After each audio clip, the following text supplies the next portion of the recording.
तो दोस्तों stock market में एक जबरदस्त क्रैश पिछले एक हफ्ते में देखने को मिला है। ऑलरेडी 2000 पॉइंट्स के आसपास करेक्शन हो चुकी है निफ्टी 50 में।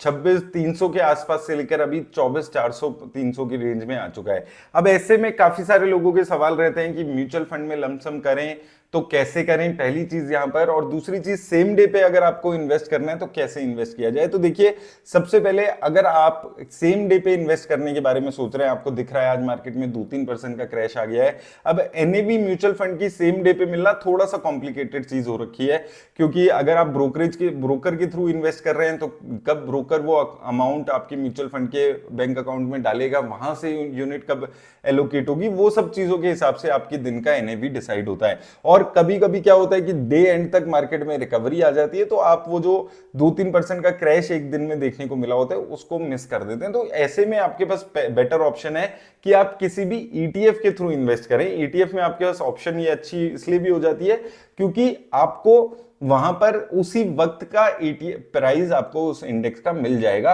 और आपको वो वाली चीज की एनएवी मिलेगी, किस दिन की मिलेगी, वो सारी चीजों से आप बच पाएंगे। जब आपको लमसम करना है, आपको मार्केट के क्रैश का फायदा उठाना है, तो उस एंगल से आप यहां पर देख सकते हैं। अब कहां पर करना है, देखिए वैसे तो बहुत सारे ईटीएफ आपके पास अवेलेबल है, अलग अलग इंडेक्स के ईटीएफ आपके पास अवेलेबल है, लेकिन सेफ अगर आपको इन्वेस्ट करना है तो बेस्ट है निफ्टी 50 इंडेक्स के ईटीएफ में इन्वेस्ट कर सकते हैं आप, और वहां से आप एक सिमिलर रिटर्न्स यहां पर जनरेट कर सकते हैं।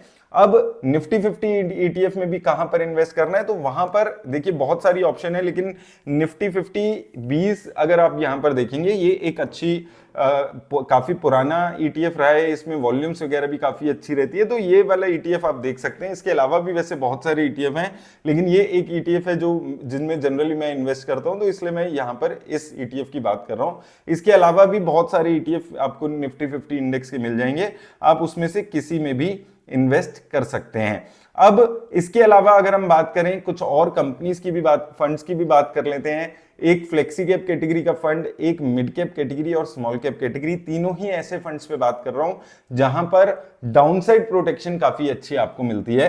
तो उसमें सबसे पहला नाम जो आता है वो मिड कैप में कैटेगरी में कोटक मिड कैप फंड एक ऐसा फंड है जहां पर आपको कंसिस्टेंसी देखने को हमेशा मिली है। बहुत ज्यादा यहां पर आपको चेंजेस नहीं मिलते हैं, बहुत ज्यादा आपको इसमें ड्रॉडाउन नहीं देखने को मिलता है, और ऐसी मार्केट कंडीशन के लिए ये फंड काफी अच्छा होता है। अब यहां पर अगर आप देखें, एक महीने, एक साल में, 2 साल में, 3 साल में कंसिस्टेंट रिटर्न है। 18% की एक साल में, 10 साल में 20% के आसपास की है।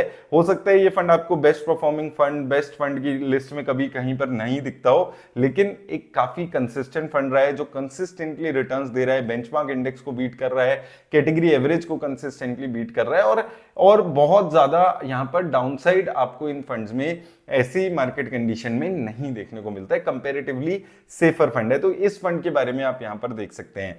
फ्लेक्सी कैप कैटेगरी में तो बहुत ज्यादा सवाल नहीं आते हैं, क्योंकि पराग पारिक फ्लेक्सी कैप फंड ऐसा एक फंड रहा है इसमें जो कंसिस्टेंट परफॉर्मेंस के नाम पे यहां पर रहता है। अभी भी अगर आप देखेंगे, एक साल में सबसे कम गिरने वाला फंड है, सबसे अच्छी परफॉर्मेंस रही है।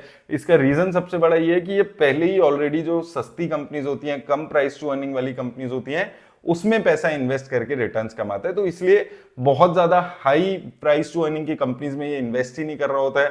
तो ऐसी मार्केट में ये होता है कि वो जो हाई वैल्यूएशन वाली कंपनीज है उनमें पहले आपको क्रैशेस देखने को मिलते हैं।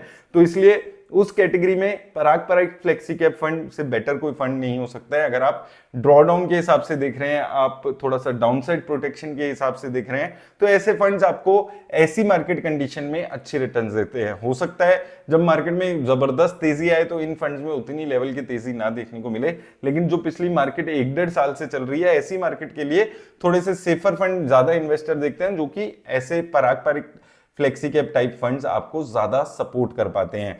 और तीसरी कैटेगरी, जो हमारी चौथी कैटेगरी है, स्मॉल कैप फंड की कैटेगरी, तो उसमें भी मेरा फंड सेम है जो मैंने कई बार पिछले 3-4 साल से बात की है, वो है एक्सिस स्मॉल कैप फंड।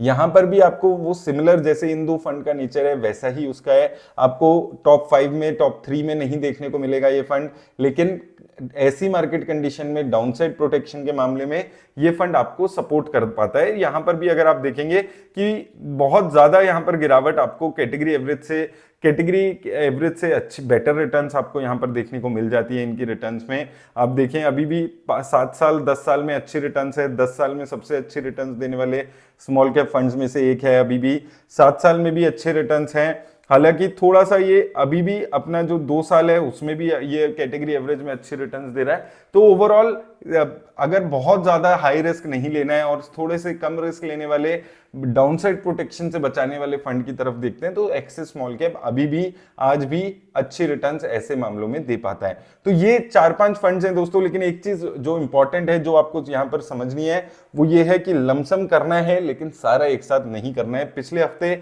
हमने 20-25% पैसा इन्वेस्ट किया था, अगले हफ्ते भी अगर 3-4% का गिरावट आपको निफ्टी में देखने को मिलती है तो बाकी 20-25% पैसा लगाना है, तब भी सारा पैसा नहीं लगाना है। वॉर की सिचुएशन है, अनसर्टन सिचुएशन है, हो सकता है कल तक ही खत्म हो जाए और मंडे को बहुत जबरदस्त रैली आ जाए, और हो सकता है मंडे को और कुछ वर्स न्यूज आ जाए। तो डे बाय डे वो चीजें चलने वाली हैं, इसलिए थोड़ा सा आपका पैसा को बहुत ज्यादा बचाकर और संभाल कर यहां पर इन्वेस्ट करना है। जोश में आके बहुत सारा पैसा एक साथ मार्केट में नहीं लगाना है और ना ही डर के घबरा के सारा पैसा निकालना है, क्योंकि जिस दिन वॉर की सीज फायर की न्यूज आ जाएगी उसी दिन से मार्केट में एक जबरदस्त रैली आती हुई आपको नजर आएगी। तो ये चीजों का ध्यान रखिएगा, दोनों ही फीलिंग से बचना है, ना तो बहुत ज्यादा फोमो में आना है और ना ही डरने घबराने की यहां पर जरूरत है। ऐसी सिचुएशन मार्केट में आती है, आपको अपॉर्चुनिटी देखकर वहां पर अपना पैसा लगाने के बारे में सोचना है।